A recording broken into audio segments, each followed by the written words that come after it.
लगातार इमरान खान की मौत की खबर जो है आती रहती है। दोबारा जब इस बार अफवाह फैली तो पाकिस्तान के बड़े पत्रकार हैं वजाहत सैयद, उन्होंने पहले दावा किया कि इमरान खान की मौत हो गई है जेल में। फिर उसके बाद उन्होंने दोबारा कहा कि नहीं, मौत नहीं हुई है। तो ये चल क्या रहा है? मतलब वजाहत की आपने बात की। वजाहत एक सीनियर पाकिस्तानी जर्नलिस्ट हैं। उन्होंने कहा कि एक स्पेशल यूनिट है पाकिस्तान आर्मी का जो कि पूरी तरीके से नज़र बनाए हुए हैं इमरान खान पे। उन्होंने वहाँ पर सीसीटीवी और कैमरा से लैस करके रखा हुआ है। एक यूनिट वहाँ डिप्लॉयड है अदियाला जेल में, और ऐसा इक्विपमेंट है कि अगर कोई वहाँ फ़ोन करने की कोशिश करे मोबाइल से, वहाँ सिग्नल जैमिंग है, तो कोई सिग्नल नहीं हो सकता, बात नहीं हो सकती, किसी इलेक्ट्रॉनिक डिवाइस का वहाँ इस्तेमाल नहीं हो सकता। तो ऐसे हालातों में उनको रखा है। कासिम नाम है उनका, इमरान खान के बेटे जो लंदन में रहते हैं। उन्होंने एक ट्वीट किया और उन्होंने इंटरव्यू भी दिया और उन्होंने बोला कि एक अंडा सेल में या डेथ सेल में जो है उनके पिता इमरान खान को रखा है। एक एपिसोड में आपने आसिम मुनीर को सबसे बेरहम कातिल कहा था। किस तरीके से वो अपनी जो दुश्मनी है वो इमरान खान से निकाल रहे हैं इसमें? असली सरकार जो है वो इस्लामाबाद से नहीं, रावलपिंडी से चलती है।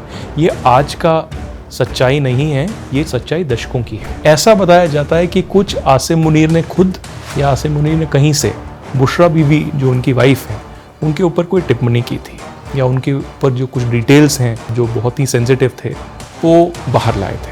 और इसकी वजह से इमरान खान और आसिम मुनीर के बीच में जो है बहुत ज़्यादा खटास पैदा हो गई, क्योंकि इमरान खान ने ये पर्सनली लिया। अयूब खान से याह्या खान तक और जियाउल हक से मुशर्रफ तक जो पाकिस्तानी सेना है हमेशा से जो है हावी रहती है। सत्ता उनको चाहिए होती, सत्ता की चाबी जिसको आप कहते हैं। जिस स्थिति में है पाकिस्तान, क्या इसीलिए है क्योंकि वहाँ की सेना हमेशा अपने कंट्रोल में रखती है पाकिस्तान? जिन लोगों का ऑटोक्रेटिक लीडर्स का आपने नाम लिया, उन्होंने यही किया। उन्होंने जबरन जो है पावर हथियाया पाकिस्तान में, जबकि एक सिविलियन गवर्नमेंट थी, लेकिन उन्होंने सोचा कि हम गवर्न कर लेंगे और हम अपना ऑटोक्रेटिक मिलिट्री रूल लाके पाकिस्तान को नई ऊंचाइयों पे पहुंचाएंगे। लेकिन वो ऊंचाइयां जो वो सोच रहे थे वो पाकिस्तान के लिए नहीं थी, वो खुद के लिए थी। जितने भी प्रधानमंत्री पाकिस्तान में आए, या तो वो जेल में रहे हैं, या तो उनको देश से निकाल दिया गया है, या तो उनको मार दिया गया। खैबर पख्तूनख्वा के मुख्यमंत्री हैं सुहेल अफरीदी, जो इमरान की पार्टी के ही नेता हैं और मुख्यमंत्री भी हैं। वो कहते हैं जी पीटीआई के तकरीबन 20 लाख समर्थक सड़कों पर उतरने के लिए तैयार हैं, तो सेना कैसे कंट्रोल करेगी? देखिए, आसान नहीं है, लेकिन कुछ भी नामुमकिन भी नहीं है। आप देखिए, नेपाल में किसी ने सोचा था कि हजारों की तादाद में लोग सामने आएंगे और केपी शर्मा ओली जो है घुटने टेक देंगे, रिजाइन कर देंगे? क्या बांग्लादेश में किसी ने सोचा था कि प्रेसिडेंट हाउस को घेर दिया जाएगा पूरी तरीके से, हजारों की तादाद में लोग होंगे और शेख हसीना को हेलीकॉप्टर से वहां भागना पड़ेगा और इंडिया आना पड़ेगा? क्या श्रीलंका में किसी ने सोचा था कि ऐसी स्थिति हो जाएगी कि राष्ट्रपति वहाँ के जो भवन में पूरी तरीके से अटैक होगा और राष्ट्रपति को वहाँ से भागना पड़ेगा? तो हो सकता है, ये सच्चाई हो सकती है। आज नहीं होगा तो 5 साल बाद होगा, क्योंकि एक बार तो बांध है, ये टूटेगा। और ये बेचैनी अगर सड़कों पे आ गई तब आसिम मुनीर भी नहीं बचेगा और पाकिस्तान आर्मी भी नहीं बचेगा। पाकिस्तान की राजनीति में आईएसआई का रोल कैसे देखते हैं? आईएसआई और आर्मी एक सिक्के के 2 अलग अलग साइड हैं। गलवान की जब घटना घटी उससे पहले मुझे एक फ़ोन कॉल आया, मुझे बताया गया, कुछ नाम लिया, इंडियन नेम लिया, और बोला कि मैं ऐसे जर्नलिस्ट बोल रहा हूँ डेली टेलीग्राफ लंदन से। तो मुझसे डिटेल मांगने लगा, गलवान में क्या हो रहा है, लद्दाख में माउंटेन डिप जा रही है, आर्मी का कौन सा यूनिट जा रहा है, किस डेट को पहुँचेंगे, और सरकार क्या कर रही है, कुछ और एक्टिविटी कर रही है क्या मिलिट्री प्लान है, क्या है। तो इस बार मैंने रिकॉर्ड कर लिया और फिर मैंने 2 इंटेलिजेंस एजेंसीज को दे दिया। पाकिस्तान में सियासत और सेना का रिश्ता हमेशा से पेचीदा रहा है। कभी सेना ने सीधे सत्ता संभाली तो कभी पर्दे के पीछे से सियासी फैसलों पर असर डाला। इमरान खान का मामला इसी लंबे इतिहास की नई कड़ी है। सेना के साथ नज़दीकी से लेकर टकराव तक का उनका सफ़र पाकिस्तान की राजनीति में कई सवाल खड़े करता है। नवाज शरीफ से लेकर इमरान खान तक कई बड़े नेता सेना की नाराज़गी का सामना कर चुके हैं।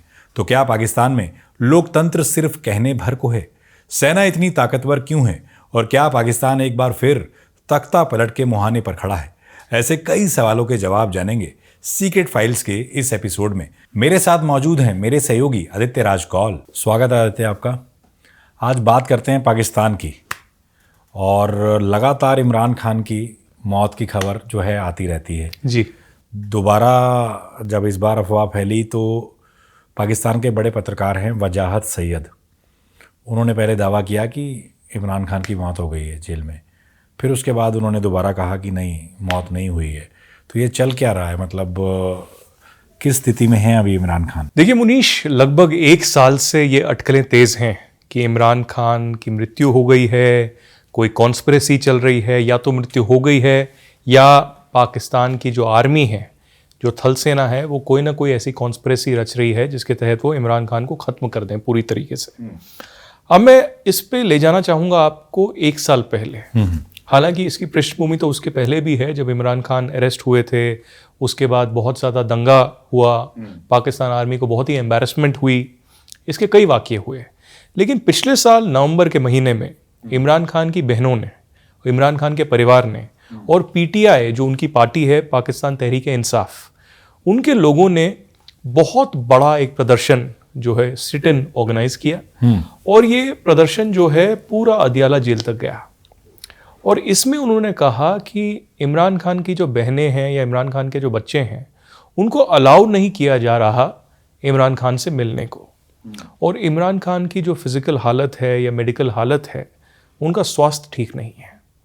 इसमें कोर्ट में भी पिटिशन दायर की गई और ज़मीनी तौर पे बहुत बड़ा प्रदर्शन हुआ, जिसमें उनके अधिकारों का जिक्र किया गया और कहा गया कि मानव अधिकारों का हनन हो रहा है पूरी तरीके से, और ये पाकिस्तान की सरकार ही नहीं कर रही, शहबाज शरीफ, असली मोहर इसके ऊपर जो है आसिम मुनीर लगा रहे हैं, पाकिस्तान आर्मी के चीफ। और कहा गया कि पूरी तरीके से इनको बंद किया गया है। अब मैं आपको लेके जाऊं, वजाहत की आपने बात की। वजाहत एक सीनियर पाकिस्तानी जर्नलिस्ट हैं, वो खुद जो है एग्जाइल में रह रहे हैं, मतलब निर्वासन की ज़िंदगी जी रहे हैं न्यूयॉर्क अमेरिका में पिछले कई सालों से, और पाकिस्तान की कोर्टों में, पाकिस्तान की मिलिट्री कोर्टों में वजाहत के खिलाफ भी केस चल रहे हैं, जो कि पाकिस्तान की आर्मी ने किया। अब इसमें अटकलें पहले थी कि पाकिस्तान आर्मी के लिए कहा जाता था कि वजाहत काम करते थे, और अब कहा जाता है कि वो पीटीआई के क्लोज हैं। अब सच्चाई क्या है ये तो पाकिस्तानी लोग ही जाने, ये किसी को तथ्य पता नहीं है। लेकिन रातों रात शायद वजाहत गायब हो गए थे। और बिल्कुल बिल्कुल कई ऐसे उदाहरण हैं मुनीश, आप भी पाकिस्तान को देख रहे हैं कई सालों से। देखिए कई ऐसे उदाहरण हैं जहां पाकिस्तान के जो पत्रकार हैं, सिविलियन एक्टिविस्ट हैं या राइटर्स हैं, उनको या तो पाकिस्तान छोड़ना पड़ा, निर्वासन करना पड़ा और बाहर रहना पड़ा, या तो उनको मौत के घाट उतार दिया गया। जब इनमें से कुछ समझदार लोग हैं, और वो सिर्फ पत्रकार ही नहीं, उसमें राजनायक हो सकते हैं, डिप्लोमेट हो सकते हैं, उसमें पॉलिटिशियन, राजनेता हो सकते हैं, जिनको लगा कि अब जो है मैंने कुछ ऐसा बोल दिया या इससे जो है पाकिस्तान की आर्मी तिलमिला उठेगी, तो मुझे यहाँ से जाना चाहिए। अब मैं आपको, आपने वजाहत की बात की, मैं आपको बताऊं कि वजाहत ने अगस्त 10 को एक वीडियो बनाया। उसमें वजाहत ने कहा कि मैंने 3 ऐसे अधिकारियों से बात की है पाकिस्तान की मिलिट्री में, मिलिट्री इंटेलिजेंस में, और उन्होंने एक जूनियर कमीशन ऑफिसर की भी बात की जो खैबर पख्तूनख्वा से है, और कहा कि इन्होंने बताया नहीं कि इमरान खान मर गए हैं, लेकिन ऐसा फियर जताया, ऐसी एक वेदना जताई कि ऐसा हमें लग रहा है कि इमरान खान मर चुके हैं। उन्होंने ये भी कहा कि ये जो 3 अफसरान हैं, ये बलूचिस्तान के नहीं हैं कि बलूचिस्तान में पोस्टेड हों, ये क्वेटा कैंट से नहीं है, ये लोग फ्रंटियर कोर जो पाकिस्तान आर्मी का मिलिट्री एक कंपोनेंट है पैरामिलिट्री का, उसके चेक पोस्ट से नहीं है, ये खैबर पख्तूनख्वा से भी नहीं है, ये वजीरिस्तान से भी नहीं है। ये तीनों अफसरान जो हैं रावलपिंडी GHQ में तैनात हैं। रावलपिंडी GHQ जो है पाकिस्तान आर्मी का हेडक्वार्टर्स है, और वहां पर अगर आप हैं, और चाहे आपका दफ्तर अलग हो, लेकिन आप लंच पे तो मिलते हैं, आप चाय पीने के लिए तो मिलते हैं, आप कोई गपशप तो करते हैं।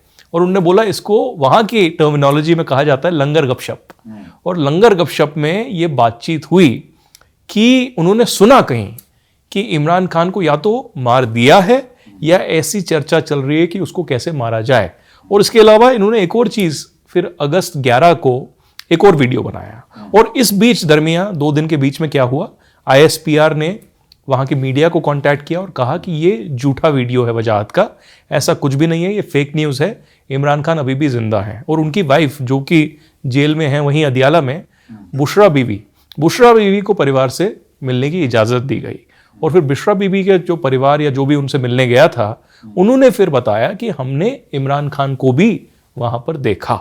तो ये पुष्टि हो गई, एक प्रूफ ऑफ लाइफ आ गया कि इमरान खान हैं। पिछले साल नवंबर में भी ऐसा ही हुआ था जब आई थिंक कासिम नाम है उनका, इमरान खान के बेटे जो लंदन में रहते हैं, उन्होंने एक ट्वीट किया और उन्होंने इंटरव्यू भी दिया और उन्होंने बोला कि एक अंडा सेल में या डेथ सेल में जो है उनके पिता इमरान खान को रखा है। अब इमरान खान कोई ऑर्डिनरी आदमी तो नहीं है। इमरान खान पाकिस्तान के पूर्व प्रधानमंत्री रह चुके हैं, उससे पहले एक बहुत बड़े प्रोमिनेंट पाकिस्तानी क्रिकेटर रह चुके हैं, उनकी कई बार जो है बहुत ही इंटरनेशनल लेवल पर शादियां हुई और खैबर पख्तूनवा में खासकर, हालांकि पूरे पाकिस्तान में, लेकिन खैबर पख्तूनवा में उनका जबरदस्त जो है दबदबा है। तो अब फिर वजाहत ने फिर से एक वीडियो बनाया 11 तारीख को, उसमें कहा कि मेरे वीडियो से एटलीस्ट ये तो हुआ कि पाकिस्तान आर्मी के लोग सामने आए और बोला कि ये फेक वीडियो है और हम प्रूफ ऑफ लाइफ देते हैं, हम मिलने की इजाजत देते हैं। लेकिन उसके बाद उन्होंने एक अहम चीज बताई और ये कहा कि अभी भी जो पाकिस्तान की मिलिट्री इंटेलिजेंस है वो कह रहे हैं कि आसिम मुनीर हो या पाकिस्तान आर्मी के जो सीनियर ऑफिसर्स हैं वो ऐसा प्लान कर रहे हैं, कंस्पायर कर रहे हैं कि वो इमरान खान को पूरी तरीके से खत्म कर दें और तभी परिवार को इजाजत नहीं है उनसे मिलने की। और फिर मुनीश, उन्होंने कहा कि एक स्पेशल यूनिट है पाकिस्तान आर्मी का जो कि पूरी तरीके से नजर बनाए हुए हैं इमरान खान पे। उन्होंने वहां पर सीसीटीवी और कैमरा से लैस करके रखा हुआ है, एक यूनिट वहां डिप्लॉयड है अदियाला जेल में, और ऐसा इक्विपमेंट है कि अगर कोई वहां फोन करने की कोशिश करे मोबाइल से, वहां सिग्नल जैमिंग है, तो कोई सिग्नल नहीं हो सकता, बात नहीं हो सकती, किसी इलेक्ट्रॉनिक डिवाइस का वहां इस्तेमाल नहीं हो सकता। तो ऐसे हालातों में उनको रखा है। एक आखिरी बात मैं आपको बताना पाऊंगा कि कुछ ही महीने पहले एनडीटीवी ने ये सबसे पहले ब्रेक किया था जब हमें इमरान खान के वकील का एक वक्तव्य मिला, एक लीगल डॉक्यूमेंट मिला जिसमें इमरान खान का बयान सामने आया और उसमें बताया गया कि करीबन 80 से ज्यादा प्रतिशत उनकी एक आंख में रोशनी चली गई है और बताया गया कि इतना जुल्म और सितम इमरान खान के खिलाफ हो रहा है, मेडिकल ट्रीटमेंट उनके साथ ठीक से नहीं हो रहा। तो एक बहुत बड़ी इंटरनेशनल आउटरीच हुई, कंट्रोवर्सी हुई और जिस दिन वजाहत का वीडियो आया उसी दिन करीबन 13 अमरीकी कांग्रेस के लॉ मेकर्स ने मार्को रूबियो, जो अमेरिका के विदेश मंत्री हैं, सेक्रेटरी ऑफ स्टेट हैं, उनको पत्र लिखा और कहा कि आप इनका, इमरान खान का जो मुद्दा है वो शहबाज शरीफ और आसिम मुनीर के साथ उठाएं और कहें कि यह मानवाधिकारों का हनन है और ये पाकिस्तान में नहीं होना चाहिए। इमरान की बहन अलीमा लगातार संघर्ष कर रही है, आवाज़ उठा रही है जी, और ये भी कहती हैं कि उनके साथ जेल में टॉर्चर हो रहा है, बहुत बुरे तरीके से रखा गया है उनको। और जैसा आपने बताया कि उनकी एक आँख की रोशनी मतलब तकरीबन चली गई है 80%, तो धीरे धीरे एक आँख से उन्हें दिखना बंद हो जाएगा।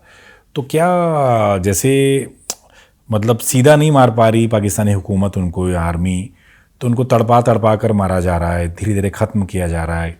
तकरीबन 72-73 साल की उम्र है उनकी। तो आपको क्या लगता है वो कितना मतलब कब तक झेल पाएंगे इमरान खान? और एक डर और सता रहा होगा पाकिस्तानी सेना को कि जो इनके सपोर्टर्स हैं लाखों, क्योंकि इस समय पाकिस्तान में सबसे पॉपुलर अगर कोई है तो वो इमरान खान है जी। उनके जो सपोर्टर्स हैं, क्या वो सड़कों पर उतर आएंगे अगर उनकी मौत की खबर की पुष्टि हो जाती है या वो जिंदा नहीं रहते? क्या ये डर भी है पाकिस्तानी सेना को, इसलिए उनको जिंदा रखा गया है? क्या सोचते हैं आप? देखिए मुनीश, मैं आपको सिंपल सी बात बताता हूँ। आज अगर पाकिस्तान में चुनाव हो जाए, कौन से चुनाव? चुनाव होता है, आम चुनाव। पाकिस्तान आर्मी जो चुनाव कराती है वो चुनाव नहीं, आम चुनाव जो सिविलियन गवर्नमेंट्स डेमोक्रेटिक कंट्रीज में करती है। पाकिस्तान को हम डेमोक्रेसी तो कंसिडर नहीं करते, रावलपिंडी सरकार चलाती है। तो अगर असलियत में जेन्युइन एक ट्रांसपेरेंट चुनाव पाकिस्तान में होता है तो इमरान खान को आज की डेट पे 70 से 80% वोट मिलेगा। इतना पॉपुलैरिटी है इमरान खान का। वो पाकिस्तान में तो है ही पॉपुलैरिटी, पाकिस्तान से बाहर उससे डबल है। तो जो डायस्पोरा है पाकिस्तानी, चाहे वो यूके में हो, यूएस में हो, यूरोप में हो या किसी दूसरे देश में हो, वो पूरी तरीके से डाई हार्ट अभी इमरान खान फैन बन गया है। और ये सबसे बड़ा सवाल जो है, एक प्रश्न चिन्ह और बहुत बड़ी मुसीबत आसिम मुनीर के लिए है, क्योंकि आसिम मुनीर और इमरान खान की खटास जो है पिछले कई सालों से चल रही है। और आपने बिल्कुल सही कहा, इमरान खान की जो बहन है अलीमा, उन्होंने एनडीटीवी से भी बातचीत की थी कुछ महीने पहले और पूरा जिक्र किया था कि कैसे, किन हालातों में और क्या बयां हो रहा है। और अभी हाल ही में भी उन्होंने एक इंटरव्यू दिया था जिसमें पाकिस्तान आर्मी की बहुत ज़बरदस्त उन्होंने खींचतान की थी। तो सच्चाई तो ये है कि जिस तरीके से इमरान खान को रखा गया है, एक पेटी क्रिमिनल को भी वैसे नहीं रखा जाता।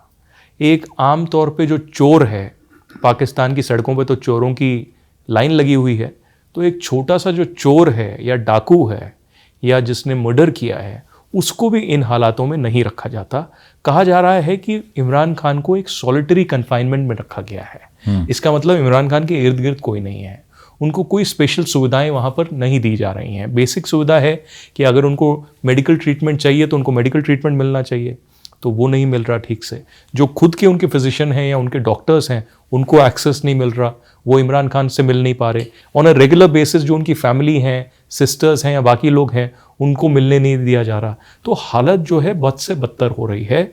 और मुझे ऐसा लगता है कि आगे ऐसी सिचुएशन है कि आसिम मुनीर को लग रहा है कि कहीं ये आदमी बाहर आ गया तो एक जो पब्लिक मूवमेंट हमने नेपाल में देखी या बांग्लादेश में देखी या श्रीलंका में देखी, कुछ हद तक हमने अफगानिस्तान में भी देखी, उस तरीके का एक वायलेंट रिबेलियन पाकिस्तान में भी छिड़ सकता है। एक यूथ जेंजी मूवमेंट जो आसिम मुनीर के खिलाफ हो और उनकी तख्तापलटी करते हैं। आसिम मुनीर और इमरान खान के रिश्ते किस दौर से ख़राब होना शुरू हुए?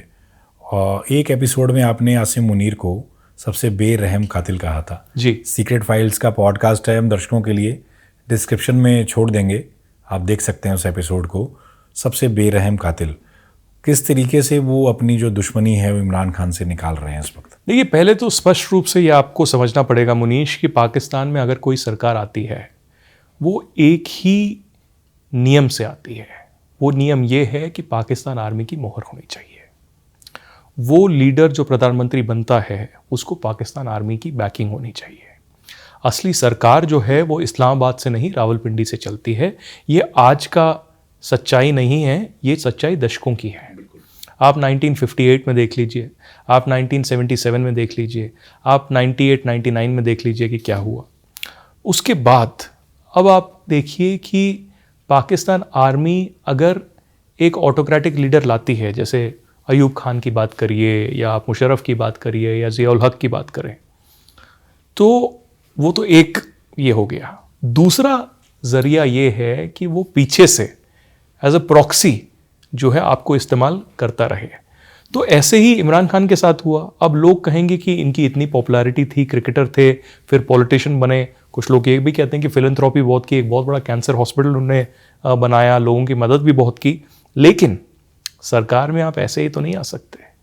ऐसा तो नहीं था कि पूरे पाकिस्तान में आपका इतना दबदबा था कि आप वोट भी बतौर पाएं, जबकि खासकर नवाज शरीफ और बेनज़ीर भुट्टो बिल्कुल वहाँ पर तैनात थे। अच्छा, ये कहा जाता है, मैं आपको रोक रहा हूँ, आप इसका जवाब अच्छे से देंगे, कि पहले इमरान खान के संबंध आर्मी से बहुत अच्छे थे। बिल्कुल, मैं वहीं आ रहा हूँ। एक क्या ऐसा हो गया, क्योंकि नवाज शरीफ के भी संबंध पहले बहुत अच्छे थे। जी, तो नवाज शरीफ और इमरान खान दोनों के संबंध बिगड़े कैसे? जी। और आज नवाज शरीफ ने तो सेटिंग कर ली है कि वापस आ गए पाकिस्तान, उनका भाई अभी पीएम है, पहले डमी पीएम है। तो इस पे थोड़ा विस्तार से बताइए। देखिए, पाकिस्तान में जुगाड़ टेक्नोलॉजी लगती है। ये जो सेटिंग की आप बात कर रहे हैं ना, ये सेटिंग ही लगती है। आज आपके दुश्मन होंगे, कल आपके दोस्त बन जाएंगे। एक पॉलिटिकल रेलेवेंस के लिए या पॉलिटिकल एक्सेप्टेबिलिटी के लिए हाथ या हैंडशेक जो है जोड़ा जाता है। वही इमरान खान के साथ हुआ और वही नवाज शरीफ के साथ हुआ। नवाज शरीफ के साथ खासकर ये है कि जो पूरा गेम है वो यू टर्न पे यू टर्न लेता रहा। अब पहले मैं इमरान खान का जिक्र आपको करूं कि इमरान खान जब सरकार में आए तब आई थिंक 17 के आसपास की घटना होगी, 17-18 के आसपास। तो इनको पूरी तरीके से पाकिस्तान आर्मी की बैकिंग थी और पाकिस्तान आर्मी ने इनकी पूरी तरीके से मदद की। कैंपेनिंग में पैसा दिया गया, हर तरीके का रिसोर्स दे दिया गया। इनफैक्ट रिगिंग भी हुई, बहुत एलिगेशंस लगे कि रिगिंग हुई। फिर जब इनकी सरकार गिरी उसमें भी पाकिस्तान आर्मी का पूरी तरीके से योगदान था। और 22 में मुझे लगता है जब आसिम मुनीर आए तब तक इनकी सरकार गिर चुकी थी, पिछले जनरल्स ने काम कर दिया था। लेकिन ऐसा बताया जाता है कि कुछ आसिम मुनीर ने खुद या आसिम मुनीर ने कहीं से बुशरा बीवी जो उनकी वाइफ हैं उनके ऊपर कोई टिप्पणी की थी या उनके ऊपर जो कुछ डिटेल्स हैं जो बहुत ही सेंसिटिव थे वो बाहर लाए थे। और इसकी वजह से इमरान खान और आसिम मुनीर के बीच में जो है बहुत ज़्यादा खटास पैदा हो गई, क्योंकि इमरान खान ने ये पर्सनली ले लिया। और उसके बाद ये जो पूरा बीच में गैप था ये बढ़ता गया। बहुत बार इमरान खान ने पब्लिक टिप्पणी भी आसिम मुनीर के खिलाफ की, पाकिस्तान आर्मी के खिलाफ तो वो बोलते ही रहे, और इमरान खान के ऊपर भी बहुत एक दो हमले हुए। उसके पीछे कौन था, किसकी साजिश थी, ये कोई नहीं बता सकता। लेकिन पाकिस्तान आर्मी का यही योगदान जो है सालों से चलता रहा है। अब आप नवाज शरीफ की बात करें, नवाज शरीफ का भी ऐसे ही हुआ कि पूरी तरीके से उन्होंने बिहाइंड क्लोज डोर्स जो है सरकार के साथ, मुशर्रफ के साथ जो है हाथ जोड़ लिए। लेकिन जब मुशर्रफ ने कारगिल किया और कारगिल का सच जो है नवाज शरीफ से छिपाया, ये पाकिस्तान मीडिया की रिपोर्ट्स हैं, और जो इसका वर्णन है मुशर्रफ के लिहाज से बिल्कुल अलग है, और PMLN जो नवाज शरीफ की पार्टी है उससे बिल्कुल अलग है। उसके बाद इनकी खटास पैदा हुई, तो ये एकदम इनका थॉट प्रोसेस, आइडियोलॉजी पूरा बदल गया। और फिर आपको पता है कि कैसे मुशर्रफ पहले तो एक ऑटोक्रेटिक लीडर के सामने आए और फिर प्रेसिडेंट भी बने पाकिस्तान के। तो ये आपको समझना होगा कि पाकिस्तान में जो पाकिस्तान आर्मी है, जो मैं बार बार कहता हूं, ये एक कॉरपोरेट ऑर्गेनाइजेशन की तरह काम करती है। इनके पास ज़मीन है, इनके पास जायदाद है, इनके पास एक वर्चस्व है, और जब तक ये वर्चस्व रहेगा तब तक पाकिस्तान आर्मी की वो भूमिका रहेगी। अयूब खान से याह्या खान तक और जियाउल हक से मुशर्रफ तक जो पाकिस्तानी सेना है हमेशा से जो है हावी रहती है। सत्ता उनको चाहिए होती, सत्ता की चाबी जिसको आप कहते हैं। सत्ता में ना होते हुए भी सत्ता चलाते हैं। लेकिन जिनका हमने नाम लिया उन्होंने तो सत्ता में पूरी तरह से मतलब दखल दिया और सत्ता उनके हाथ में रही। तो ये कैसे कब तक चलता रहेगा हमारे पड़ोसी देश में?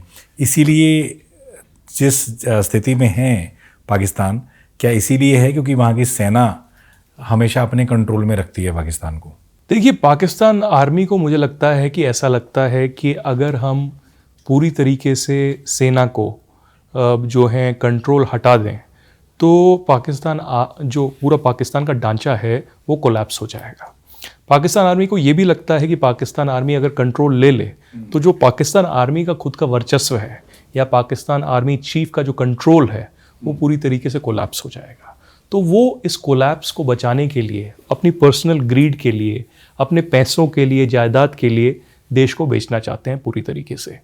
अब चाहे वो एक पॉलिटिकल जो है जोकर को अपॉइंट करना एज पपेट प्राइम मिनिस्टर या प्रधानमंत्री, चाहे वो खुद इंटरनेशनल लीडर्स के साथ डील करना, ये बार बार दशकों से चलता है। जिन लोगों का ऑटोक्रेटिक लीडर्स का आपने नाम लिया, उन्होंने यही किया। उन्होंने जबरन जो है पावर हथियाया पाकिस्तान में, जबकि एक सिविलियन गवर्नमेंट थी, लेकिन उन्होंने सोचा कि हम गवर्न कर लेंगे और हम अपना ऑटोक्रेटिक मिलिट्री रूल लाके पाकिस्तान को नई ऊंचाइयों पे पहुंचाएंगे। लेकिन वो ऊंचाइयां जो वो सोच रहे थे वो पाकिस्तान के लिए नहीं थी, वो खुद के लिए थी, खुद के परिवार के लिए थी। तो उन्होंने पाकिस्तान के लोगों को, बाशिंदों को जो है प्राथमिकता नहीं दी, अपने परिवार को, अपने आप को पूरी तरीके से प्राथमिकता दी। लेकिन अब जो पाकिस्तान की आर्मी है और उसकी लीडरशिप है वो थोड़ी सी और समझदार हो गई है। तो वो नहीं चाहती कि फिर से एक ऑटोक्रेटिक जो है मिलिट्री लीडर सामने आए या पूरी तरीके से ऑटोक्रेसी डिक्लेयर कर दी गया जाए या एक इमरजेंसी करके आर्मी रूल कर दिया जाए। वो क्यों? क्योंकि पाकिस्तान की माली हालत अगर आप आज देखेंगे पूरी तरीके से विफल है। पाकिस्तान की सिक्योरिटी सिचुएशन देखेंगे पूरी तरीके से खत्म हो रही है। तालिबान वहाँ से अटैक कर रहा है, टेरर ग्रुप्स जो हैं पूरी तरीके से प्रिवलेंट हैं, रेडिकल ग्रुप्स जो हैं TLP है, बहुत सारे ग्रुप्स हैं वो एक्टिव हैं। आपने देखा अभी जब अमेरिका के साथ उन्होंने साठगांठ की पूरे पिछले 6 महीने में, 1 साल में, तो पूरी तरीके से जो प्रदर्शन हुए आर्मी के खिलाफ हुए, उसमें जो कराची में अमेरिकन काउंसलेट है उस पर अटैक हुआ, करीबन 9 लोग वहाँ पर मारे गए। जो प्रदर्शन हुए उसके बाद उसमें 30 लोग मारे गए। तो एक रैडिकल सोच जो है या रैडिकल को पनपने दिया गया है, ये भी पाकिस्तान आर्मी ने ही किया है। उन्होंने पीछे से मेज़ के नीचे रैडिकल्स के साथ हाथ मिलाया, लेकिन वर्बली रैडिकल्स के खिलाफ वो बोलते रहे। और आपने अभी हाल ही में जिक्र किया कि कैसे अभी इमरान खान को जब अरेस्ट किया गया था उस वक्त भी ऐसे ही प्रदर्शन हुए। आपको मैं जिक्र करूं कि लाहौर में जो कोर कमांडर है पाकिस्तान आर्मी के, उसके घर के अंदर करीबन 300-400 लोग घुस गए और घर में जितनी भी चीज़ थे वो निकाल के ले गए। आपको याद होगा ढाका में क्या हुआ। ढाका में जब शेख हसीना निकल गई और इंडिया भाग गई तो वहाँ पर अटैक हुआ। तो शेख हसीना की साड़ियाँ हों, खाने का सामान हो, कुछ भी हो, वो लोग वहाँ से लूट के ले गए। और वही चीज़ लाहौर कोर कमांडर के घर पे हुई, वही चीज़ आईएसआई के हेडक्वार्टर पे हुई, वही चीज रावलपिंडी में पाकिस्तान आर्मी के हेडक्वार्टर्स में हुई, और किसके आंखों के नीचे हुई? आसिम मुनीर के। क्या हुआ? पूरी तरीके से स्टेट जो है विफल रहा, क्योंकि पीटीआई के जो एक्टिविस्ट हैं हजारों की तादाद में वहां पर आए, आक्रमण बोला और कोई गोलियां नहीं चलाई, कोई कुछ नहीं, बस हजारों की तादाद में लोग आए, आप क्या करोगे? उन्होंने जबरन वहां पर कंट्रोल ले लिया, और इससे बड़ी एम्बैरेसमेंट मुझे नहीं लगता कि 71 के बाद पाकिस्तान आर्मी को हुई है, जब पाकिस्तान आर्मी के 93,000 सोल्जर्स को घुटने टेकने पड़े थे इंडियन आर्मी के सामने। इसमें एक जो आरोप लगता है पाकिस्तानी सेना पे अक्सर कि वहाँ की जो पंजाबी कम्युनिटी है वो हमेशा से हावी रही है जी, और बाकी जो प्रांतों से आए हुए फौजी होते हैं उनको कभी उस पद तक नहीं पहुंचाया जाता, यानी जनरल नहीं बनाया जाता, या बड़े पद नहीं मिलते, या अगर वो ऊपर होते भी हैं तो उनको मौका नहीं मिलता है सत्ता संभालने का, यानी जनरल बनने का, या बड़ी पोस्ट नहीं मिलती है, ना ही उनको इतनी मलाई जितनी बाकी जनरल ले जाते हैं मिलती है। तो कितना हद तक सही है ये तो बिल्कुल 100% सही है कि पंजाबी लोगों का पूरी तरीके से वर्चस्व है पाकिस्तान आर्मी में, और ये पंजाबी पाकिस्तान की मैं बात कर रहा हूँ, जहाँ पर आप आसिम मुनीर को देख लीजिए, इससे पहले बाजवा को देख लीजिए, उससे पहले राहिल शरीफ को देख लीजिए, मुशर्रफ को देख लीजिए, ये सब लोग, ज़्यादातर लोग जो हैं ये पंजाब से आते हैं और पंजाब का ही वर्चस्व रहता है। चाहे कोई बलोच लीडर या खैबर पख्तूनवा का लीडर या सिंध का leader top major general rank तक पहुंच जाए या लेफ्टिनेंट जनरल बन जाए, उसको आगे नहीं बढ़ने देते हैं। उसके टांगे जो हैं वहीं काट दी जाती हैं, उसके पैर जो हैं वहीं काट दिए जाते हैं, क्योंकि एक साइकोलॉजिकल माइंडसेट है कि पंजाब का ही जो बाशिंदा है पाकिस्तान में वही सरकार भी चलाएगा और वही पाकिस्तान आर्मी का चीफ भी बनेगा। और तभी आप देख रहे हैं कि इतना रिजेंटमेंट जो है आर्मी में भी वहाँ पर है, चाहे वो बलूचिस्तान में हो, खैबर पख्तूनवा में हो, सिंध में हो, बहुत प्रदर्शन होता है, बहुत पाकिस्तान आर्मी के लोग जो हैं छोड़ देते हैं। क्या आपने इंडिया में, जैसे आप मान लीजिए आतंकवादी हमला होता है और कुछ हमारे अनफॉर्चुनेटली लोग जो है लाइन ऑफ ड्यूटी में सैक्रिफाइस करते हैं लाइफ, तो उनका जो फाइनल जर्नी होती है, लास्ट सैल्यूट होता है और उनका जो दाह संस्कार होता है, वो तो पूरी तरीके से टीवी पर दिखाया जाता है। डिजिटल में आप यूट्यूब पे कितने, इंस्टाग्राम पे कितने वीडियोस डालते हैं, क्या पाकिस्तान से आपने ऐसा कोई वीडियो देखा है? अच्छा, एक तो ये चीज़ कही जाती है कि जो पाकिस्तानी सेना है, जो करगिल के दौरान हमने एपिसोड किया था, वो भी दर्शक देख सकते हैं, हमारे डिस्क्रिप्शन में हम डालेंगे। उसमें आपने जिक्र किया था कि जो पाकिस्तानी सेना के लोग कबाइले बन के जो लड़ रहे थे, बाद में जब वो मारे गए तो पाकिस्तान ने उनकी बॉडीज़ लेने से मना कर दिया। बिल्कुल। लेकिन उसके बाद कई रिपोर्ट्स आई कि बॉस ये तो पाकिस्तानी सेना के ही लोग थे, मिसिंग हो गए होंगे, घर परिवार वाले ढूंढने होंगे जी। तो अब जो मुल्क अपने ही फौजियों को लेने से इनकार कर रहा है, उनकी डेड बॉडीज़ को, और भारत में उनका अंतिम संस्कार किया गया, इस पे ज़रा इस एपिसोड में भी बता दीजिए। देखिए, सबसे पहले तो मैं आपको बताऊं कि ये तो आप सोल्जर्स की बात कर रहे हैं और मैं ये कहानी बताऊंगा आपको, लेकिन आप प्रधानमंत्री की हालत देखिए पाकिस्तान में, पाकिस्तान के इतिहास में। अब पाकिस्तान, भारत की तो हम बात करते हैं, एंशिएंट सिविलाइजेशन है, 5000 साल का हमारा इतिहास है। क्या पाकिस्तान बोल सकता है हमारा 5000 साल का इतिहास? पाकिस्तान का जो इतिहास है वो 1947 से शुरू हुआ है, वहीं से इतिहास स्कूलों में भी पढ़ाया जाता है। लेकिन 1947 से ही आप देखिए, जितने भी प्रधानमंत्री पाकिस्तान में आए, या तो वो जेल में रहे हैं, या तो उनको देश से निकाल दिया गया है, या तो उनको मार दिया गया है, चाहे वो कॉन्स्पिरेसी के तहत मार दिया हो या फांसी लगा दी हो। ये सच्चाई है हर प्रधानमंत्री की। इन तीनों चीजों में से एक चीज किसी एक प्रधानमंत्री को भुगतनी ही पड़ती है। अब ये हालत अगर पाकिस्तान के प्रधानमंत्री की है, सोल्जर की क्या होगी? सरकारें अपना कार्यकाल पूरा ही नहीं कर पाती। अब देखिए ये वाली सरकार का क्या होता है, बिल्कुल जो भी चल रही है, ये तो आसिम मुनीर को है, ये सेटिंग है, ये भी आसिम मुनीर की सेटिंग है। नवाज शरीफ को एग्जाइल से लाया, नवाज शरीफ के ऊपर भी केस थे, उसको जेल में डालने की प्रक्रिया चल रही थी, और इसको लंदन से जो है वापस लाया, सेटिंग हुई, उसने बोला मैं बुजुर्ग हो गया हूं तो मेरा भाई शहबाज शरीफ जो है सत्ता संभालेगा, मेरी बेटी उसके बाद जो है कुछ टाइम के बाद चीफ मिनिस्टर बन जाएगी पंजाब की और वो सत्ता संभालेंगे। लेकिन आपने जो जिक्र किया कारगिल का, कारगिल में क्या हुआ, जब इनिशियली पठान का अटैक हुआ और ये पठान बताया गया कि ये असली में पाकिस्तान आर्मी के लोग थे, और उसके बाद आपने देखा टाइगर हिल पे कब्जा हुआ, द्रास में बहुत बड़ी जंग हुई, ऐसे ही बाकी जगहों पे हुआ, तो कई ऐसे पाकिस्तान आर्मी के जो सोल्जर्स हैं वो जो वहाँ पर कब्जा करने पहुँच चुके थे उनको हमने मार दिया।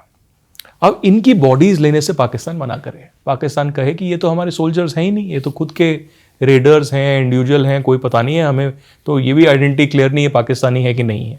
ये अपने आप को बचाने के लिए कि हमने कोई ऐसी कार्रवाई नहीं की थी, हमने कोई फोर्सफुल कैप्चर नहीं किया था, हमने कोई इंटरनेशनल ट्रीटी को पूरी तरीके से वायलेट नहीं किया था। लेकिन सच्चाई तो एक दिन सामने आती है। सबसे पहले इंडियन आर्मी ने सबसे बड़ा एक एथिकल स्टैंड लिया इंटरनेशनल मीडिया के सामने।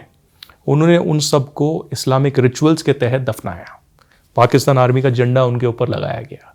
उसके बाद कुछ साल के बाद मैं आपको बताऊं कि जितने भी हमारे सोल्जर्स हैं वहाँ पर, उनके जो परिवार थे पाकिस्तान के, वो परिवार सामने आए, उन्होंने बीबीसी के साथ या बाकी मीडिया में बात की और कहा कि ये तो हमारा बेटा है, ये तो हमारे बच्चे थे, हमें तो बॉडी भी नसीब नहीं हुई। और कई उनने पत्र जो हैं पाकिस्तान आर्मी को, पाकिस्तान प्रधानमंत्री को लिखे कि हमारे जो बच्चे थे जिनको इंडिया की आर्मी ने मार दिया वहाँ पर, उनकी पार्थिव शरीर, उनकी बॉडीज़ को, मॉर्टल रिमेन्स को वापस लाया जाए। बट पाकिस्तान आर्मी ने कोई जवाब नहीं दिया, कोई मुआवजा नहीं दिया, कुछ नहीं दिया। फिर उन्होंने मीडिएटर्स के थ्रू इंडियन आर्मी को कांटेक्ट किया और आप एकदम हैरान हो जाएंगे कि कुछ ही साल पहले कुछ बॉडीज़ ऐसी वापस सौंपी गई हैं और ये पाकिस्तान स्टेट को नहीं सौंपी गई हैं, ये उन इंडिविजुअल फैमिलीज़ को सौंपी गई हैं जो पाकिस्तान से आई और थर्ड कंट्री से उन्होंने रिक्वेस्ट की कि इन कंट्री में जो है मॉर्टल रिमेन्स भेजे जाएं। तो ये सच्चाई है पाकिस्तान आर्मी की, जहाँ पर एक ऑर्डिनरी सोल्जर की कद्र नहीं है। एक ऑर्डिनरी सोल्जर को जो वीरगति को प्राप्त होता है पाकिस्तान के लिए, उसको एक आखिरी सलाम नहीं मिलता, उसके परिवार को मुआवजा नहीं मिलता। आसिम मुनीर अपने जो है जायदाद बनाने में लगा हुआ है, वो लोगों को कहेगा सोल्जर्स को आप जिहाद लड़ो, आप पूरी तरीके से जिहाद लड़ो, और फिर रॉयटर्स को इंटरनेशनल मीडिया में बयान देगा कि हमें रेडिकल्स के खिलाफ काम करना है, हम रेडिकल्स को बिल्कुल बर्दाश्त नहीं करेंगे। अब तो ट्रम्प भी तारीफ कर रहे हैं उनकी। ट्रम्प कह रहा है मेरा फेवरेट फील्ड मार्शल। लेकिन ट्रम्प भी जो है एक बहुत ही, मैं कहूँगा कि बारीकी से एक शॉर्ट टर्म गेम खेल रहा है, क्योंकि ट्रम्प को पता है कि ये जो पूरा खेल है ये जियोपॉलिटिकल खेल है। इसमें पाकिस्तान की जो बॉर्डर है वो अफगानिस्तान के साथ भी है, चाइना के साथ भी है, ईरान के साथ भी है। तो ईरान, चाइना और अफगानिस्तान पे नज़र रखने के लिए पाकिस्तान है। ट्रम्प को ये भी पता है कि पाकिस्तान को चला तो मुनीर ही रहा है, शहबाज शरीफ तो बस ऐसे ही हैं।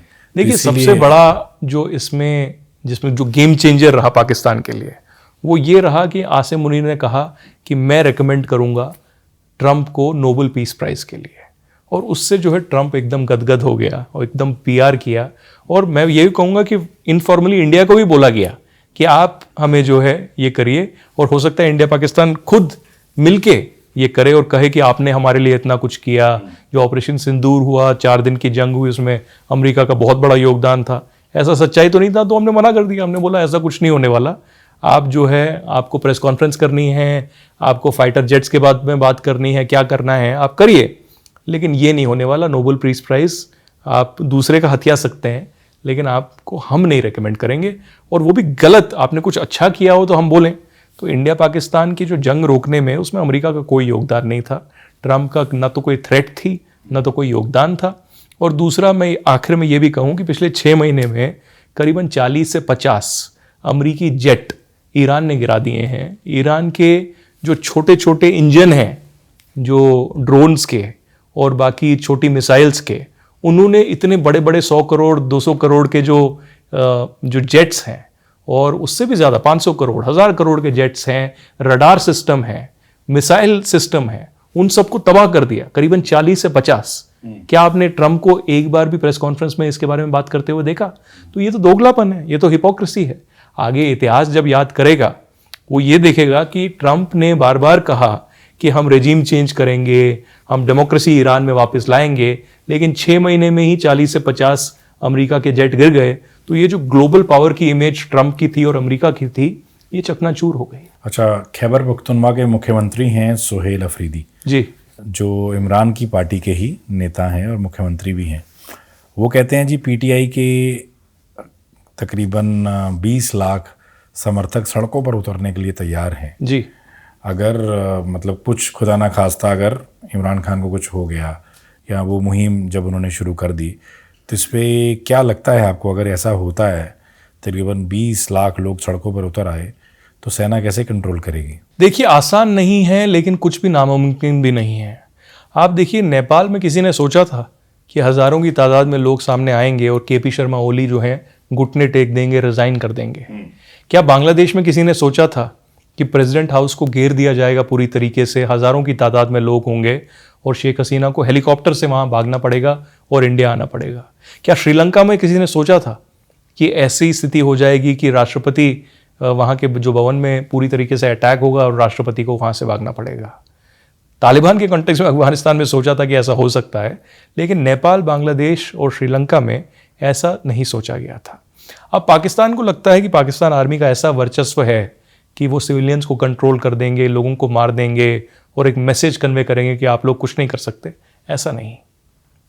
अगर लोगों ने ठान लिया, अगर पाकिस्तानी लोगों ने दृढ़ संकल्प ले लिया कि हम 70 साल से गुलामी की ज़िंदगी जी रहे हैं और पाकिस्तान आर्मी जो है ब्रिटिशर्स की तरह हमारे ऊपर जो है आक्रमण कर रहा है, हमारे लोगों को मार रहा है, और ख़ासकर खैबर पख्तूनवा में, बलूचिस्तान में, सिंध में और पाकिस्तान ऑक्यूपाइड जम्मू एंड कश्मीर में आप देख रहे हैं कि प्रदर्शन तो होते ही रहते हैं, लेकिन अगर लाखों की तादाद में लोग सामने आ जाएं, लाखों की तादाद में लोगों को आप कैसे उनके ऊपर कंट्रोल करेंगे?